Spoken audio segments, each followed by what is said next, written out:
د دې انګور او د دې خواښې په دې کور کې اختلاف اکثر او د هغې د وجې نه دا ښځه ټول عمر د خپل خاوند له د هغې زور ورکوي. نو حق د ښځې دا دی چې د سر خیال ساته، د خواښې خیال ساته.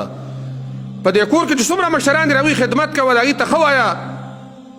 د هغې مقابله کې به د خاوند ستا سره رحم کوي، ستا باندې به زیاتی نه کوي، تا باندې به ظلم نه کوي.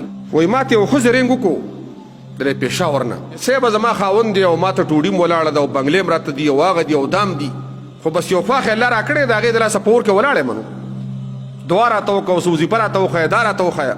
وایي ما ورته وویل چې تا ته خو د خاوند د طرفه څه مشکل نشته. ویل چې نه موږ خو بس ښه مالداري، کور بنګله راته میلاو ده، ګاډی میلاو دی، نعمتونه میلاو دي. نو دې ښځې ته مې ویل چې دا کمې بوډۍ نه ته فریاد کوې، ته دې کور ته دې بوډۍ راوستې. دا خاوند نه ستا ترو نه دی ماما نه دی کاکا نه دی رشته دارو، خو دغه زنانه درپسې درله او د دې زوی لپاره ته دې کور ته راوستې. د دې کور ته ملک یې، د دې کور ته اختیارمن یې، په دې کور کې تا ته هر قسمه نعمتونه دي. نو د رب نه ویرېږه، د دې بوډۍ قدر کوه.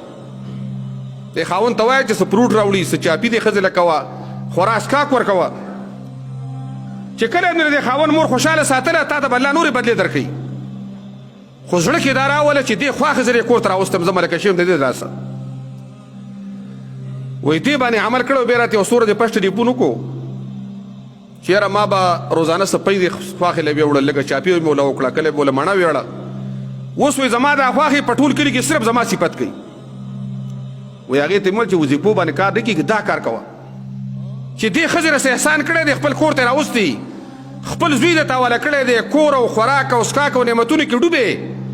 نو دا د دغې خواښې اثر دی چې هغې دې کور ته راوستي. نو دا کوشش به کوو چې د دې مقابلو دپاره موږ او تاسو الله پاک نه پیدا کړي.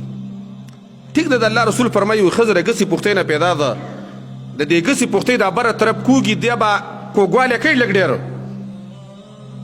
سړو ته الله رب العالمین دا حکم کړی دی چې تاسو له دې ښځو څه ګزاره کوئ، خو د هغې باوجود دې ښځې له دا پکار دي چې دا خو پردی کور و، زه ورته د کوم ځای نه راغلی یم او دې ځای کې زما وخت دی، دلته ما ته خوراک، څښاک، کپړې، کمره، هر قسمه نعمت مهیا دی.